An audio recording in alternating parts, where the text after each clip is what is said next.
watching this video unfold. So for today's video, I thought that we would go back to July earlier this year when I went to Woburn Safari Park. The safari park is situated in Bedfordshire in England, which makes it an approximate 1 hour drive from London and Cambridge. The founders of the park were Jimmy Chipperfield and the 13th Duke of Bedford. The opening date of the park was held in 1970. The initial purpose of opening the safari park was to help raise funds for Woburn Abbey, which had ran into some financial difficulties after World War II. In terms of the admission into the safari park, there are two main experiences which you could do, these being the road safari and the foot safari. Although with saying this, please do note that it is only possible to gain access to the safari park if you do have your own vehicle. This also includes if you are looking just to go to the foot safari, you would still have to have access to your own vehicle in order to drive to the car park within the foot safari. Tickets could be booked either online or at the gate of the safari park on the day of your visit. Depending on if you would be going to the safari park with other people would depend on the ticket you could choose, so you have the option of just getting a single admission ticket, or it might be cheaper, better value for money just to get a car ticket, which includes the admission for up to 5 people in the one vehicle. The website is rather helpful as it does outline which ticket type is best depending on if you are going by yourself or with however many people you might be going to the safari park with. Without further ado, I shall now proceed to speak on some of the animals which the road safari has. Throughout the video, I will mention some facts on the animals, starting with the North American bison.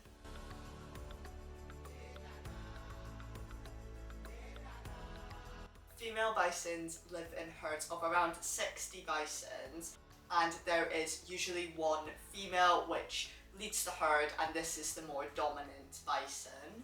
The Bactrian camels originate from Central Asia, with their general temperatures being between from as low as -40 degrees to as high as 40 degrees Celsius. The savanna grasslands area is next on the road safari, which is where the sable antelope lives. These species being the national animal of Zimbabwe. Common elands are also in this same area.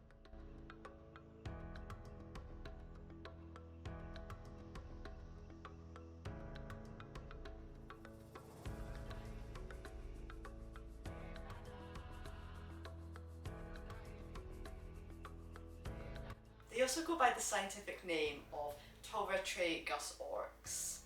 Elands tend to eat leaves, grass, seeds, fruits and herbs. The southern white rhino could also be seen.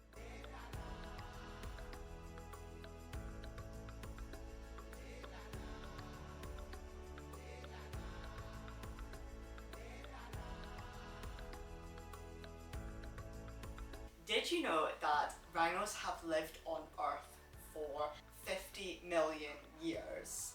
Rhinos are the animal which is closely related to horses. This is due to them being hindgut fermenters, meaning that they have a single stomach. They also share the fact that they are odd hoof ungulates, meaning that they have an odd amount of toes on each foot. So rhinos, for example, have 3 toes on each foot, and horses have just 1 toe on each foot or hoof. Moving on, or trotting on should I say, onto the animal which could be originally seen in mountainous habitats such as in Kenya and Ethiopia. This is the Grevy's zebra.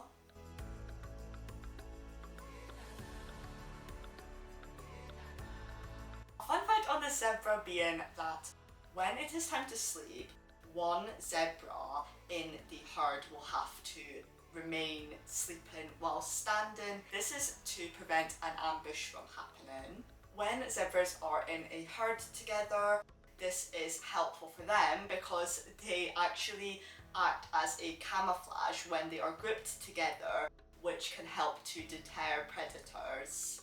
Dwarf forest buffaloes are also found within the savanna grasslands area.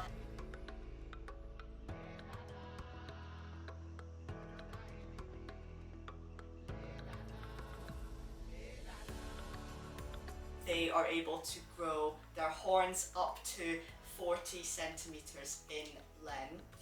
Colour of their coats can be from bright red to dark brown, and this tends to darken with age. The safari park does in fact have elephants, which go by the scientific name of Elephas maximus.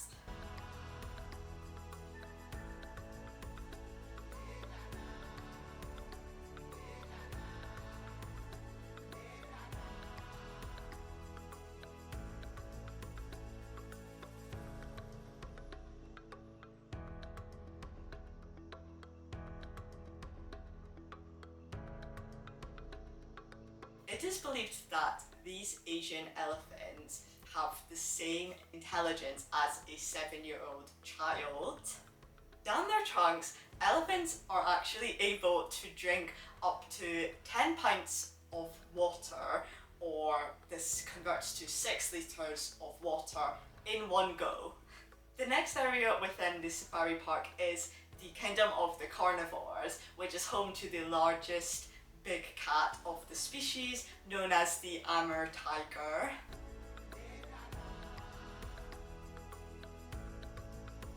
The park is home to 2 tigers, the male who is called Dimitri and the female who is called Minerva.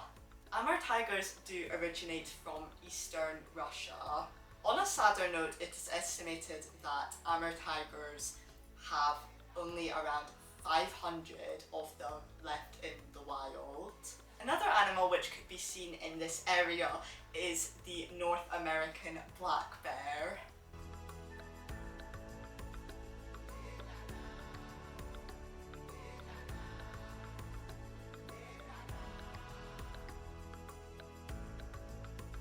Up to 11 of these bears could be seen roaming around the safari park, or, as I saw, sitting under a tree on a tree stump.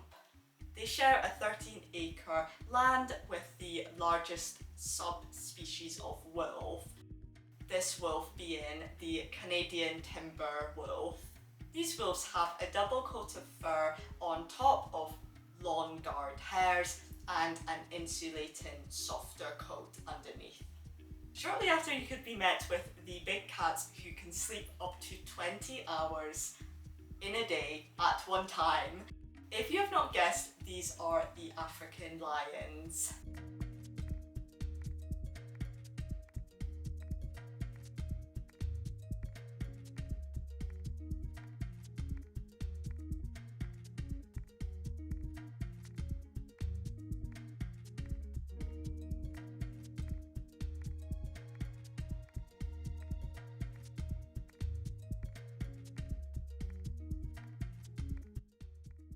According to Woburn Safari Park's website, these animals have been seen showing these social and playful sides when they are doing a puzzle or when playing with cardboard boxes. I shall not forget to link a video of this down in the description. Some of the Rothschild's giraffe could be found at the Giraffe Junction area.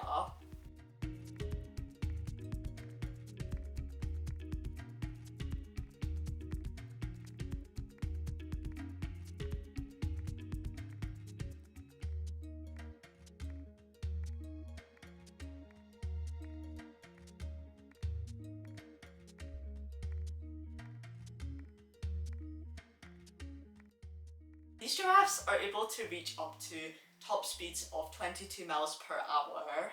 Giraffes walk with both legs at one time with one side lifted. This is so that they can conserve their energy. Close by is the Somali wild ass. These animals generally have a lifespan of around 40 years. They also can drink water at least once every 3 days. I will not only be moving into speaking on the next animal, but I will actually be showing the animal moving on top of the cars. This animal being the Barbary macaque, which is located in the African forest area of the safari park.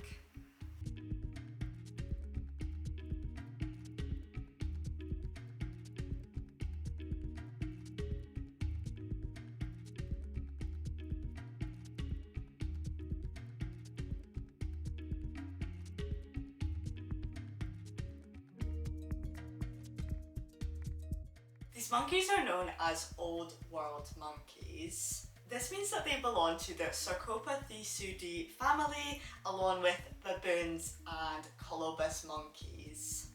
These monkeys tend to hitchhike lifts due to them enjoying the warmth of the car underneath. The monkeys also share an enclosure with the eastern mountain bongo. Bongo are able to reach 7 to 8 feet off the ground. They are a species of African forest antelope, and they are currently on the status of being critically endangered, so they could be extinct within the next 20 years. I will include a link to the bongo conservation in the description below.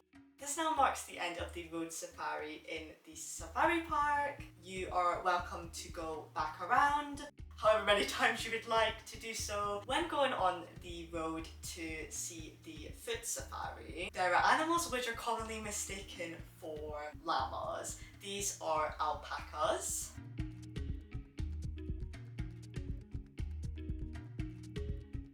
A key difference of alpacas and llamas are that alpacas are actually quite smaller than llamas. One of the alpacas at Woburn is called Chupaca, which I just thought was too cute not to mention. Did you know that alpacas do not actually have teeth in the top front of their mouth?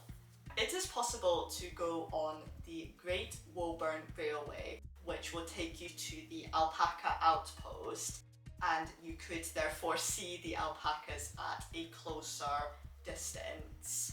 The Great Woburn Railway could be purchased at an additional price to the standard ticket price, and this is a miniature railway. Should you decide to drive on, there is a car park situated by the foot safari. There is a map nearby to the car park, which is rather helpful so that you could see the various areas over the safari park. The leisure area is also nearby, which members of staff could advise you of the upcoming timetable on the day of your visit, so that you could be able to see any shows, any events on your day. For those also interested in a treetop challenge, there is the Go Ape Treetop Aerial Assault course, which is nearby. The red-necked wallabies could be seen in the Australian walkabout area.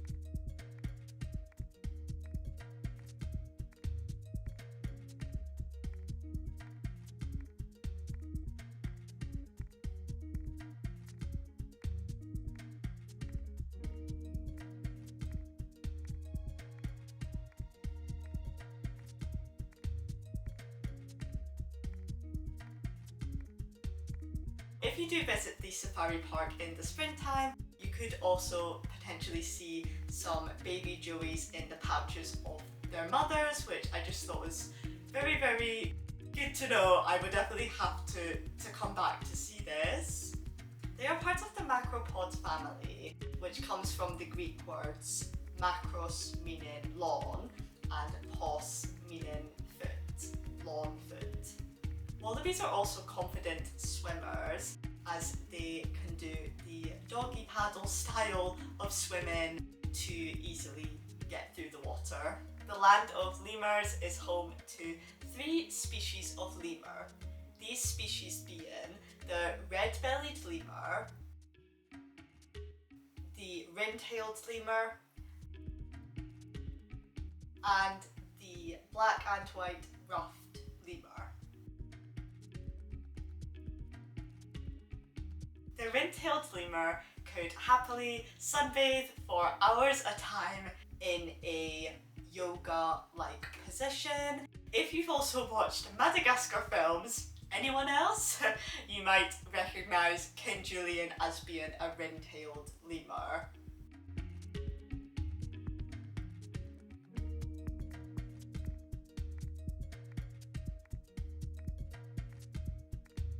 The tail of a red-bellied lemur is actually longer than its body.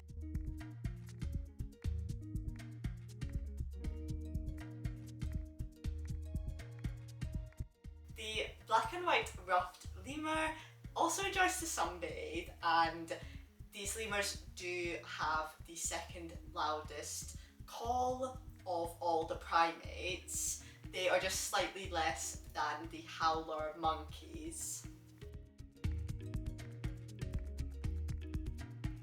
Along with animals, the safari park does have plenty of greenery in and around the enclosures.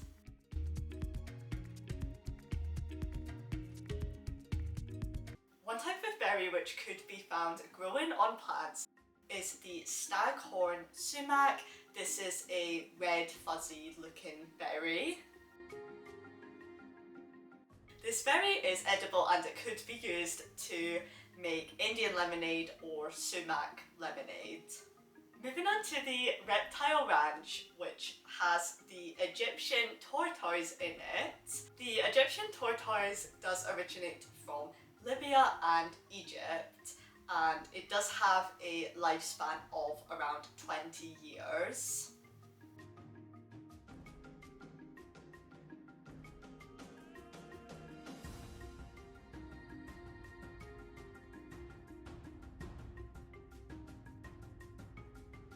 This tortoise is one of the smallest tortoise species in the world. Within the Himalayan heights area, there is the red panda. These are sometimes referred to as bamboo or fire cats. These pandas do have a modified wrist bone, which in turn acts almost as a thumb to get bamboo. The red pandas also have a scent gland.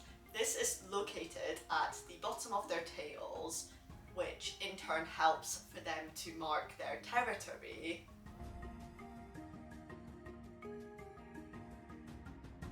In the Humboldt Harbour area, there are the Humboldt penguins, which are originally from Chile and Peru. The penguins do have skin around their back, which makes them cool down by blushing. There is a spot pattern on each of the penguin's chest, which stays the same throughout each molt and new set of feathers.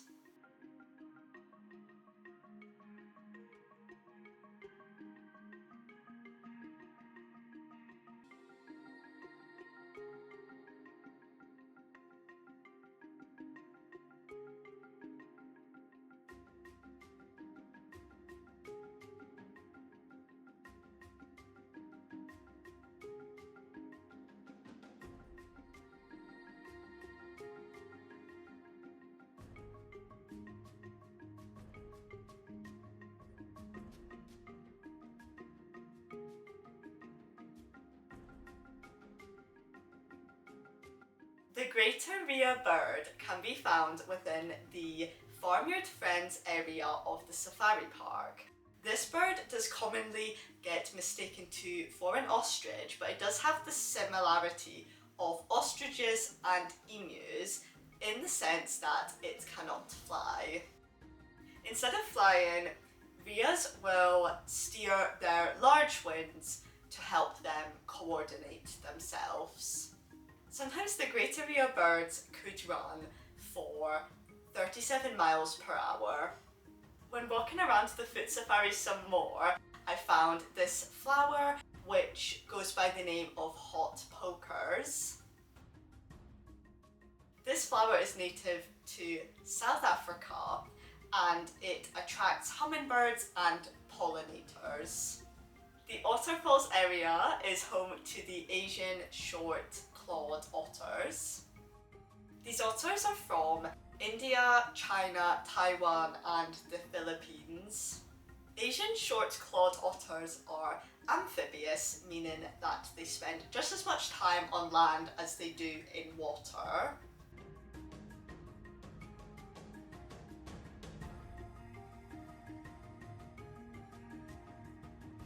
On the foot safari, you could spot these otters under their waterfall or within their home enclosure. The other areas within the foot safari include the Birds of Prey, Desert Springs, Birds in Action, and the Monkey Mayhem. There is a lake situated near the leisure area within the foot safari, for which you could have the option to go on either the Swan or Dragon pedal boats. You could browse in the jungly skiff shop as you enter the foot safari park. Just to emphasize, this is not one of the North American black bears, it is a bear from the gift shop. I hope that you have enjoyed hearing about or seeing Woburn Safari Park. There are many more facts to learn about. I will just link the website of Woburn Safari Park in the description for those interested. Please do let me know which animal, if you can choose, was your favourite so that we can continue the conversation in the comments. Thank you so much for being here as always, and I shall hopefully see you again. Bye!